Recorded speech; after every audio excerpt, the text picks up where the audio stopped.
ejemplo, el costo de una habitación con comida que les daban un asado, un cocido, una sopa, pan y agua por un tomín de oro. Habría que sacar los cálculos, ¿no? Pero puede ser que haya sido muchísimo dinero. Lo mismo el arrilde de carne, ¿no? Lo que costaba, y todo está referido al oro. Pero después, si te pones a pensar, por ejemplo, ya con el segundo virrey, con Luis de Velasco, vas a encontrar equivalentes en monedas de oro, el maravedí o el tomín de oro. Por ejemplo, un tomín era equivalente a 24 granos de cacao cuando estaban bonitos, pero si estaban aplastados eran un poco más, ¿no? Pues tenía su equivalente. Y entonces la gente gastaba tanto en granos de cacao como con monedas de oro y plata, que se empezaron a acuñar aquí en México, ¿no? Entonces es toda una evolución económica interesantísima. Después me imagino que del trueque que habrá habido en la época prehispánica, donde probablemente unos decían, no, hay algunas crónicas, por ejemplo, de los mexicas, donde pescaban los ajolotes y los pescados de la laguna, los juiles, los charalitos y todo, y ya los llevaban a otros pueblos como Xochimilco, lo que sea, y lo cambiaban por mantas, o lo cambiaban por flores, o lo cambiaban por alguna otra cosa, ¿no? Entonces, pues sí, la economía participa desde entonces. ¿Podríamos decir o señalar algunos platillos de aquel entonces que, digamos, viene desde la conquista? Los mazapanes que probaban las señoras, las damas, pues a veces traían hasta una monedita de oro en recuerdo del banquete aquel. Y después viene todo el banquete, ¿no? Entonces se sirvieron primero 2 o 3 maneras de ensaladas, dice. Sirvieron, por ejemplo, cabezas completas tanto de cerdo como de res, como de venado, con todos sus cuernos. Ahí estaba la cabeza. Yo digo que ese día se inventaron los tacos de cabeza, ¿no? Y además hubo, por ejemplo, algunas cosas rarísimas que para los mexicanos, ¿no? Por ejemplo, ya habían crecido las aceitunas, ya había queso, ¿no? Aceitunas, quesos y frutas de las que habían traído de España. Entonces había de todo un poco. Y desde luego que se ha de haber servido la famosa olla podrida, que se llamaba podrida no porque estuviera descompuesta, echada a perder, ni mucho menos, sino según lo que dice Martínez Montiño, que era el cocinero de Felipe II, dice que podrida era por poderosa, podrida, de ahí deriva, ¿no? Hay otro banquete previo que hacen en Coyoacán también, donde todos acababan borrachos. Inclusive Bernal Díaz del Castillo señala la lista de borrachos, pero después los tachan, entonces no sabemos quiénes eran. Pero hay esa situación, porque me parece que Diego de Ordaz se fue a Cuba y trajo un barco cargado de cerdos y de vino. Entonces fue quizás lo primero que hubo en Coyoacán. Y después ya aquí este banquete de 1500, dije 36, debe ser 1538, con don Antonio de Mendoza y Hernán Cortés, pues ya se sirve todo. Por cierto, que al final del banquete se dieron cuenta que faltaban cucharitas y cosas así, ¿no? Que se llevaron de recuerdo los mismos españoles. Y entonces el virrey dijo, yo tengo que servir al día siguiente. Y entonces mandó poner un indio tlaxcalteca detrás de cada español para vigilar que no se robaran las cucharas, ¿no? Y la vajilla. O sea, que desde aquel entonces, desde aquel entonces ya había ciertas mañas, ¿no? Oye, José Luis, y comentabas el papel de la mujer. Obviamente, porque estamos hablando aquí de economía social, la mujer es una parte primordial dentro de la economía social. En aquel entonces, decías, las mandaban a los balcones.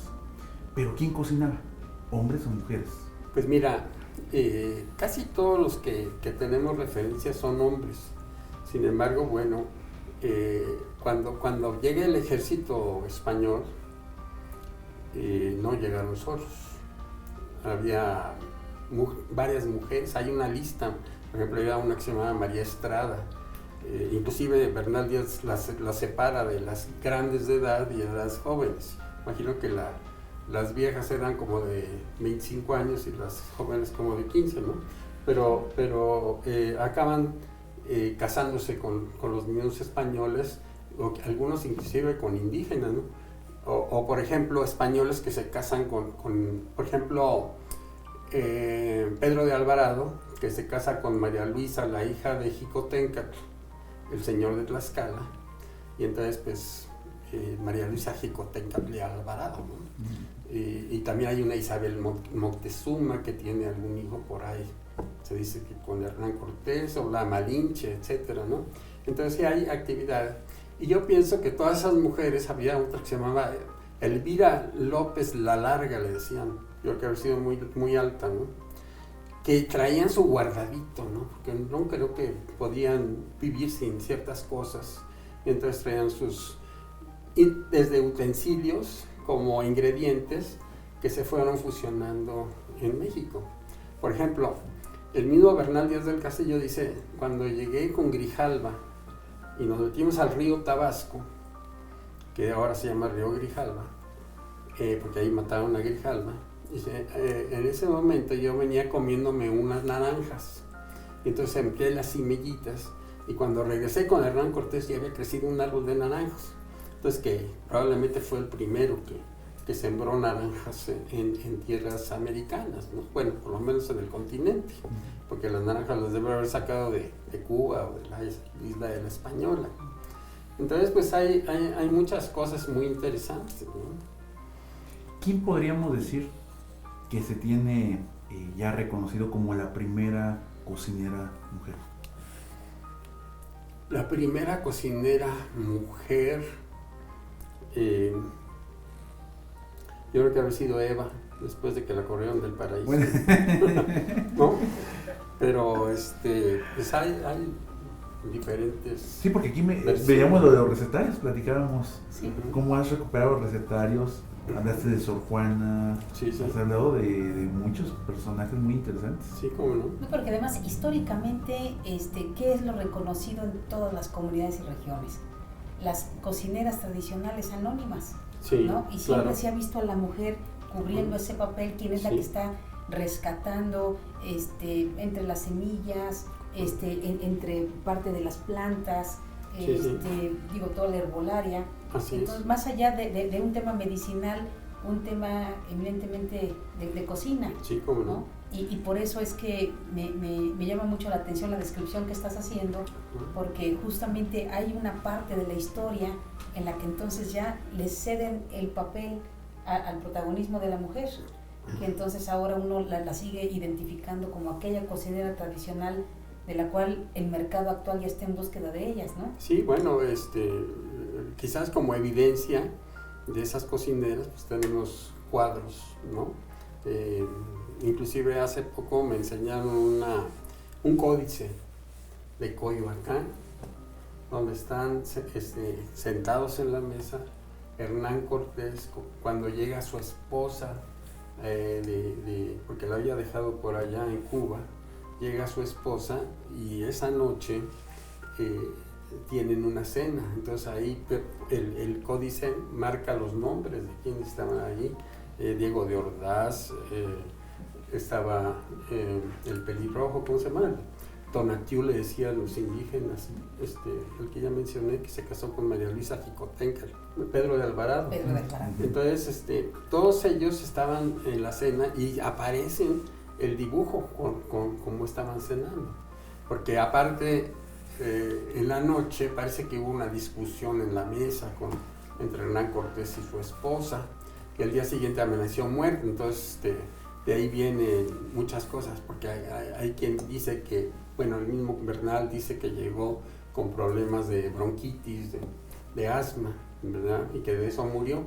Pero hay quien dice que le puso una almohada en la noche. Si uno va a Coyoacán, ahí los guías de turistas dicen que ahí en esa casa Hernán Cortés le puso una almohada a su esposa y la mató. Y bueno, eso se tradujo en acusaciones que le hicieron a Hernán Cortés, y por eso sí, viene el juicio de residencia de 1528, cuando se va a España, que tengo que llega pues maravilloso, que llega con una esposa nueva y además llega pues de una manera investido de Marqués del Valle, ¿no? En los recetarios, ¿cuál sería el recetario más antiguo que se ha encontrado? Bueno, está la incógnita de que sea el recetario de Sor Juana, porque corresponde al siglo XVII.